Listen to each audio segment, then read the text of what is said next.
예정이니까요. 참고하셔서 안전운전 하시기 바랍니다. KBS 교통정보센터였습니다.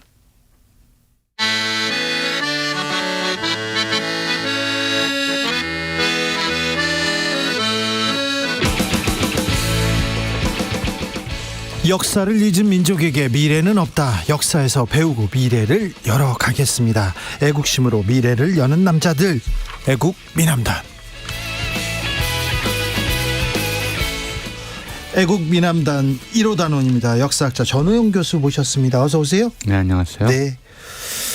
역사학자는 우리 선생님께서는 추석 연휴 어떻게 보내셨죠? 어떻게 보내신대요? 책 봤어요. 그런 얘기 마시고.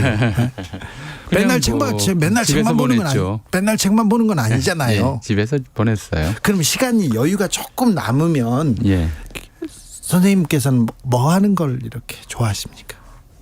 추석 연휴요? 네, 이렇게 연휴처럼 막 며칠이 좀 가족들 또 오래 안 본 저 형제들 네. 만나는 게 제일 좋죠. 그래요? 예. 얘기하고. 그럼요. 네. 뭐 이런저런 부모님 돌아가시고 난 다음에 네. 형제밖에 안 남았으니까. 네. 또 부모님 살아계실 때만큼 또 자주 만나기도 어려우니까 명절 때나 보죠. 네. 예. 그렇군요. 다른 별일은 없었습니까? 아예 특별한 일은 없었습니다. 분란이나 뭐 그런 거 없죠. 행방불명 그런 건 없죠. 없었습니다. 네, 알겠습니다. 예. 자, 한글날입니다. 곧 한글날 577돌인데요. 예. 자랑스러운 문화유산이에요. 1호 보물이라고도 할 수 있어요. 우리한테. 예, 저는 몇 해 전에 그 훈민정음 해례본을 사실은 이제 상주본은 아직도 어디가 있는지 알 수가 없고. 그러게요. 훈민정음 해례본을 저 간성미술관에서 꺼내서 동대문 디자인 플라자에서 전시할 때 네. 가서 봤는데 갑자기 눈물이 쏟아지더라고요. 그걸 보면서. 네. 사실은 이제 한국 경제가 왜 이렇게 빨리 성장한 이유가 뭐냐. 예. 그래서 뭐 이제 일부 학자들은 일제강점이 오히려 도움이 되었다. 뭐 아니면 이제 뭐 박정희 대통령이 특별히 잘했다. 이런 얘기들을 참 많이 하는데 역사학자로서 제가 생각하기로는 네. 저도 이제 박사학위 논문은 이제 한국 경제 성장사 가지고 썼습니다만 네. 한글이 가장 큰 역할을 했다고 생각을 해요. 지금도 이제 그 뭐 중남미나 아프리카나 아니면 다른 좀 저개발 국가들 가면 노동자들에게 문서로 지시를 못하는 나라가 많아요. 그러니까요. 예, 글을 써서 무슨 뭐 공지사항을 주든 예. 작업 지시서를 주든 못 알아봐요. 반 정도가. 예. 근데 한글은 워낙 배우기 쉬워서 예. 이게 이제 첫 번째로는 이런 이제 생산 작업의 효율성을 높이는데 엄청난 역할을 했고 예. 또 사람들을 하나로 모으는데 여론의 그 의견의 교환과 소통과 뭐 이제 토론 이런 데서 엄청나게 좀 유리한 조건을 제공했기 때문에 네. 또 한국인들을 문화민족으로 만든 것도 한글이고요. 맞습니다. 또 전 세계에서 가장 과학적인 글자이고 네. 또 발명자가 누구인지 알 수 있는 글자이고 네.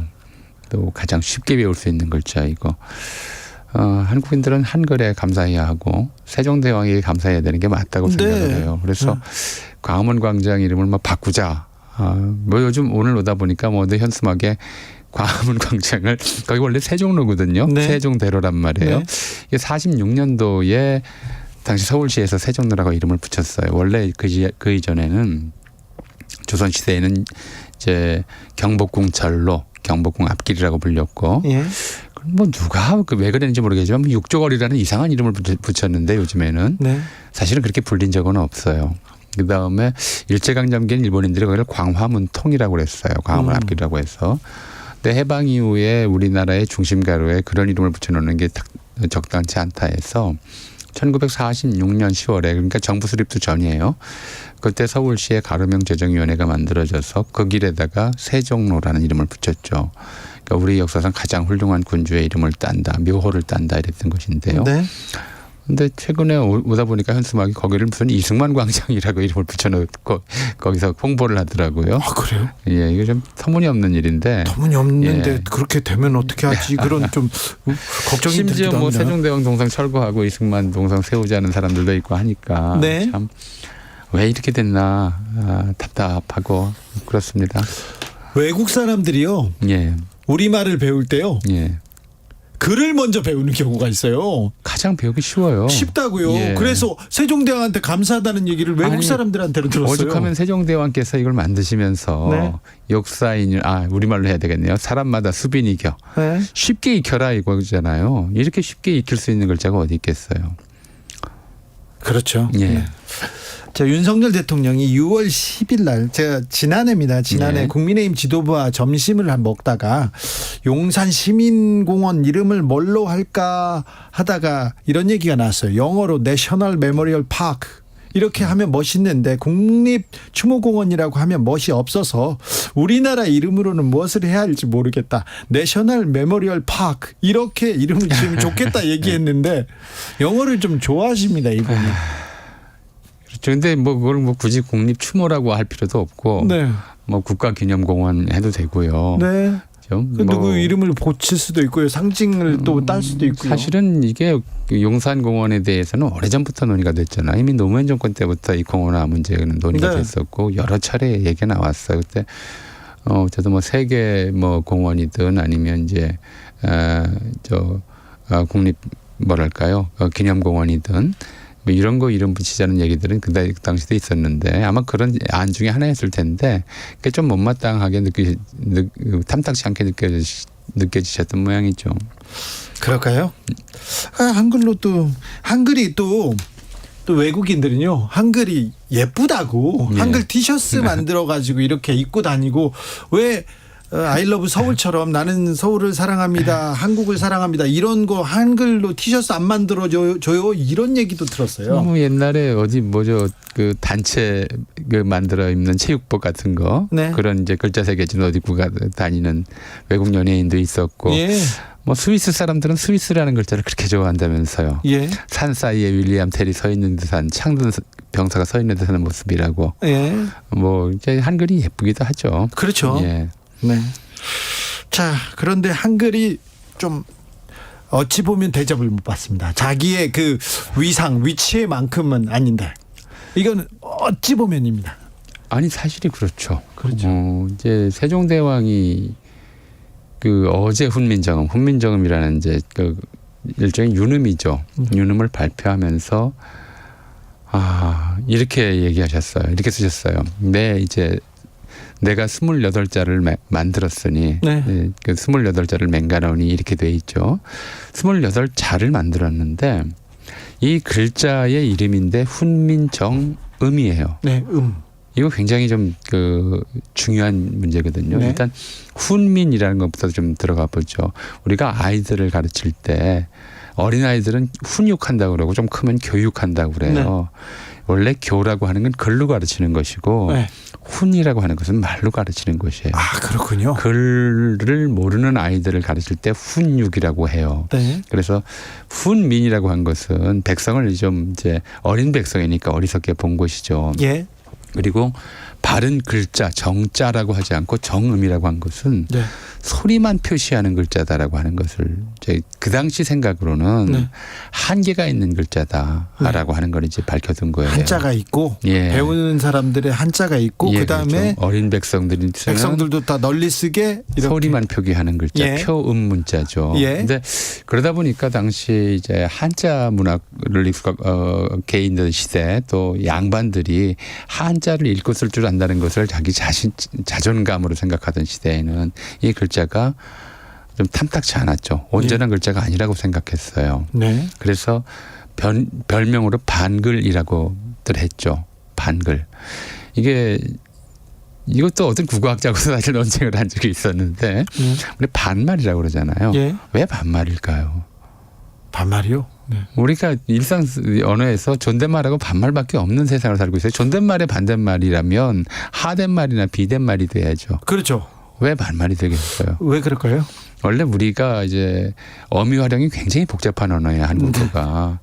그러니까 상대에 따라서 네. 존대, 상대, 평대, 하대, 비대 기본적으로 5개로 나뉘어요. 너무 그건 활용이. 어렵겠어요. 하십시오, 하시오, 네. 하오, 하게, 해라. 네. 이게 이제 각각의 그 5가지 단위거든요. 거기다가 또 특수 언어로서 궁중에서는 하시옵소서까지 네. 해서 극존대가 또 있어요. 그래서 뭐 이렇게 돼 있어서 헤라체는 이제 아주 그 존비 관계에서 그러니까 노비가 저 상전이 노비에게 또는 부모가 자식에게 쓰는 말이거든요. 근데 아이들이 이렇게 복잡한 어미 활용을 배울 수가 없잖아요. 네. 그래서 아이들은 어미 없는 말을 잘라서 쓰도록 허용했어요. 네.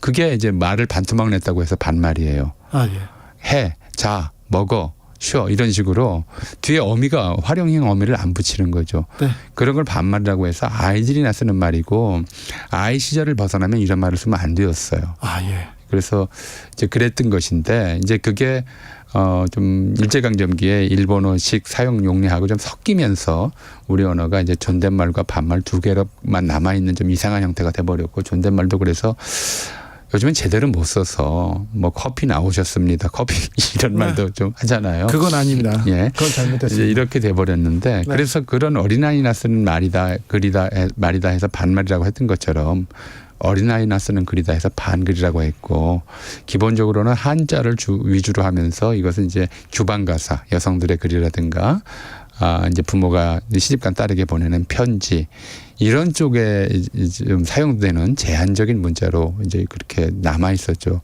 이건 뭐 이제 1894년까지 계속 마찬가지였어요. 네. 갑오개혁 이후에 중국과 사대 관계를 끊고 나서야 이 반글이라고 하는 것을 국문이라고 하기 시작해요. 아, 그래요? 예, 그 전까지는 국문이라고 부른 적이 없어요. 그렇습니까? 예.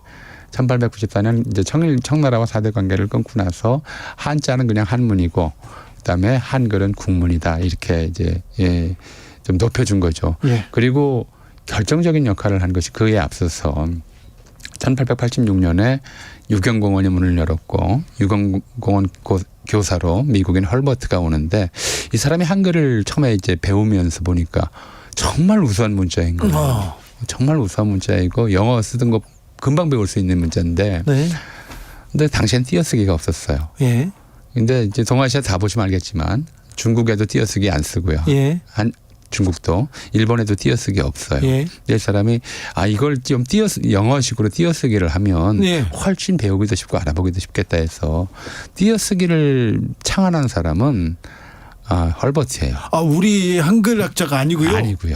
그렇군요. 아니고 이제 헐버트가 미국인이 띄어쓰기를 창안했어요. 지금 엄청난 기여를 했네요. 예, 광화문에 가면 이제 주시경 공원이라고 지금은 이제 무슨 GTX 공사 때문에 문을 닫고 있는데 네. 그 공원에 그래서 주시경 선생과 헐버트의 동상이 나란히 서 있습니다. 네. 한글의 과학과 또는 한글 띄어쓰기를 개발한 공은 이제 미국인에게 돌려야 할 거고요. 헐버트는 지금 양화진 외국인 묘지에 묻혀 있어요. 네. 그다음에 1896년 독립신문이 창간되면서 순한글 쓰기를 시도했죠. 역사상 없었던 첫 번째 시도예요. 네. 한글만 가지고 우리가 문자 생활을 할 수 있는가 이걸 시험한 케이스인데 정말 가능하다라고 하는 가능하죠. 것이 네. 독립신문이 보여줬고 그때 독립신문에서 이제 교정원으로 있었던 주시경 선생이 그때부터 한글 연구에 매진을 했던 거죠. 1907년에 가서 이제 정부 산하에 학부 산하에 국문연구소라고 하는 게 만들어졌고 그 소장은 잘 아시는 이제 우리 우드법을 우리나라에서 처음 도입했던 지석영이 네. 이제 당시 국문연구소 소장을 맡아서 한글을 제대로 좀 이렇게 배우려고 네. 또 가르치려고 연구를 하던 차에 1910년에 우리가 일본의 나라를 빼앗겼잖아요. 예. 그럼 1910년부터는 국문이 뭐겠어요? 이제 국문이 아니죠. 아니죠. 이제 일본어를 국문이라고. 일본어 가나가 국문이 되고 아이고. 이제 한글은 다시 조선문이 돼 버렸어요. 네. 조선문이 돼 버렸고 조선문 중에서도 좀 그러니까 조선인 중에서도 좀 돈 많은 사람 또는 이제 정독부에 잘 보인 사람, 관리 이런 사람들은 조선문으로는 생활할 수가 없죠. 네.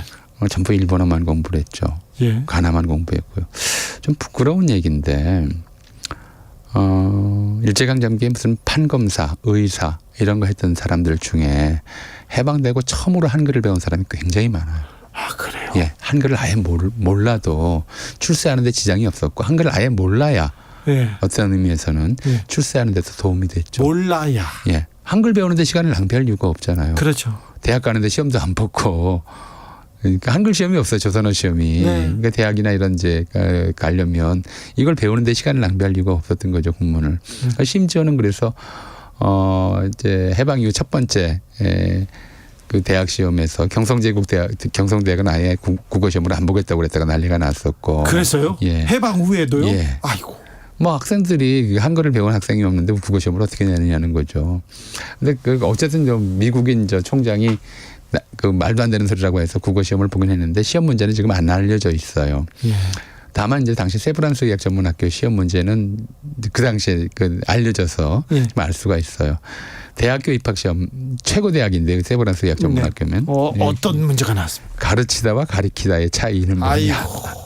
네. 그게 이제 대학 시험 문제예요. 요즘 초등학생들이 배우는 건데 네. 그런 정도였던 거죠. 그만큼 좀 일제강점기에 들어서 한글이 완전히 천대받는 상황이었고 한글을 알아도 더 심각한 문제는 우리가 한글을 공부해서 이제 사실은 저는 그렇게 생각해요. 세상이 얼마나 크냐? 네. 세상이 얼마나 클까요? 크지요. 저는 이 우주가 네. 사전 한 권의 두께라고 생각을 해요. 네. 사전에 없는 것은 없는 거나 마찬가지예요. 우리가 이해를 못하죠. 예. 모든 개념이 사전에 들어가 있고 그 사전을 봐야 각각의 개념이든 사물이든 어떤 것인지 이해할 수 있잖아요. 그러니까 네. 뭐 이제 옥스퍼드 사전이든 훨씬 더 18세기에 만들어진 브리테니카 백과사전이든 이런 사전이 이제 인간의 이른바 세계 인식 또는 세계 인식의 통일에 기여한 바가 어마어마해요. 예. 근데 한글 사전이 없었어요. 그래요. 한글 사전은 조선청동부가 먼저 만들었어요. 아이고. 또 한국인을 위해서 만든 것이 아니라 네. 한국을 지배하려고. 행정을 하는 이제 공무원 일본인 관리나 경찰들을 위해서 아주 약식 한글 사전을 만들었고요. 처음이. 예. 그래서 1920년대 조선학회 회원이 네. 개인적으로 한 10,000여 개의 어휘를 넣어서 한글 우리말 사전을 만든 적이 있었는데 그것도 믿을 바가 그것도 좀 워낙 소략했고요. 그 유명한 말모이라는 영화에서 보면 예. 조선학회가 한글 사전을 만들려고 그렇게 애를 쓰잖아요. 예. 그게 한국인들의 의식을 통일하고 한국인들의 민족을 한국 민족을 하나로 묶는데 결정적인 중요성을 갖는다는 걸 알았기 때문이에요. 언어 문자가 그렇죠. 사전이 없으면 우리가 아무 단어도 이게 공용성을 범용성을 얻지를 못해요. 네. 그래서 그거를 만들려고 하는데 그게 해방 이후에나만 나온단 말이에요. 네. 우리말 큰 사전이. 예. 그러니까 우리가 이제 집단적 노력에 의한 학문적 결실에 의한 사전은 일제강점기까지 우리말 사전조차 나오지를 못했던 거죠. 예. 엄밀하게 말해서 한국인들이 일본어 사전은 볼 수가 있었어도 한국어로 이 세상을 이해할 수 있는 틀을 가지지를 못했던 거예요. 예. 그만큼 식민지 지배라고 하는 것이 한국인들의 이른바 발전, 문화의 발전, 하나의 통합에 얼마나 큰 장애를 초래했는지 알 수 있는 사실이죠. 그러니까 이렇게 좀 한글 천대의 역사가 길었고 또 일제강점기에도 못 배운 사람들의 어린 백성이나 배우는 글 정도로 천대받는 상황에서 이 한글을 통해서 민족 정신을 좀 바로 세우고 민족을 통합하자 이런 생각들이 나올 수밖에 없죠. 한글을 전공했던 연구했던 사람들은. 그래서 이런 사람들이 이제 1926년이 8회갑이었어요. 한글 창제 8회갑. 예. 8회갑이라고 하는 건 뭐냐면 네. 우리는 지금 몇백 년 이런 단위로 계산하잖아요. 예. 100주년 단위, 100주년, 200주년. 근데 그 당시 그 시절 사람들만 해도 100주년이라고 하는 건 굉장히 낯설었어요. 센테니얼이라고 하는 개념이 없었기 때문에. 60 곱하기 60. 60 단위. 그래서 임진왜란도 어떻게 기념했냐면 2주갑, 3주갑 해서 60년 단위를 기념을 했어요. 아, 예. 그러니까 우리가 2092년, 그렇죠? 2012년이었나 보네요. 예. 그때가 이제 임진왜란 7주갑 이랬었거든요. 예. 그러니까 임진왜란 6주갑이 1952년이었는데 한국전쟁 중이었는데도 그때도 이제 임진왜란 6주갑 기념식을 하고 하던 정도였으니까. 그러니까 한글 창제 8주갑 기념일을 하면서 예. 이제 그때부터 이제 한글 이거 창제를 기념하기로 했는데 그때만 해도 한글이라는 이름이 정착하지 않았던 거죠. 네. 우리가 세종대왕이 한글을 창제하셨다고 얘기하지만 사실은 세종대왕은 훈민정음을 창제한 거고 예. 한글이라는 이름은 주시경 선생이 1913년에 붙여요. 근데 1926년까지도 일본어하지 않아서 첫 번째 한글 창제 기념, 훈민정음 창제 기념식의 이름은 가갸날이었어요. 가갸날. 예. 그러니까 일본인들이 가나라고 그러니까 자기 문자를 예. 우리 문자 이름이 없던 때니까 국문도 아니고 가갸 조선문이라고 거겨 그러니까 하다가 가갸. 가갸 거겨 할 때 앞에 두 개를 따서 네. 가갸날이라고 이름을 붙였었죠. 네. 그게 첫 번째 한글날 기념식입니다. 그리고 이제 그 다음 해부터 계속 각연할 2주년, 3주년 하기로 했는데 이제 그 1년 사이에 한글이라고 하는 이름이 이제 더 넓게 퍼져서 네. 앞으로는 한글날이라고 하자. 그래서 1927년부터 한글날이라는 이름이 붙습니다. 한글날의 역사는 예. 길진 않군요. 길지 않습니다. 6856님께서 한글의 위대함을 매번 잊고 있는 제 자신을 반성합니다. 한글보다 영어가 일상화되어 있는 우리 현실도 많이 아쉬워요. 지나가다 보면 간판도 다 외래어고 그렇습니다. 1388님 주진우 라이브가 아니고 주진우 생방송이라고 해라. 네. 반성하겠습니다. 죄송합니다. 네. 참 그렇게 해야 되는데 오늘 얘기도 좀 누구들 사람들한테 들려주고 싶어요. 느티나무님께서 교수님 얘기 오디오북으로 만들어서 아이들 들려주면 좋겠어요. 귀에 쏙쏙 들어옵니다. 저도 그 생각했는데 자 이렇게 중요하고 정말 글과 언어와 그림이나 정신을 이렇게 모아주는 그런 말인데 왜 조금 한글에 대해서 우리가 이제 일제강점기에도 일본어를 네. 배워오는 것이 더 유리했고요. 해방 이후에도 영어를 배우는 것이 더 유리했다. 이렇게 판단을 하다 보니까 네. 한글을 계속 반글의 지위. 그러니까 지금은 한글은 잘 못 써도 네. 우리말을 잘 못해도 네. 엉뚱한 데다 전제를 붙여도 네. 다 넘어가잖아요. 그 부분에 대해서는 별로 사람들이 예, 지적하지 한국말 잘못한다고 누구를 좀 뭐라고 비난하거나 예. 훈계하거나 이런 법이 없어요. 예. 영어 잘못하면 맨날 혼나는데 예. 우리말 잘못 쓴다고 해서 혼나지 않는 그런 문화를 만들어버렸어요. 그러니까요. 영어 잘못하면 창피한데 한글은 마찬가지. 세계에서 가장 우수한 문자를 선물 받고도 그것을 천대하는 것. 그게 이제 우리가 좀 극복해야 될 잘못된 문화가 전우영 교수였습니다. 감사합니다.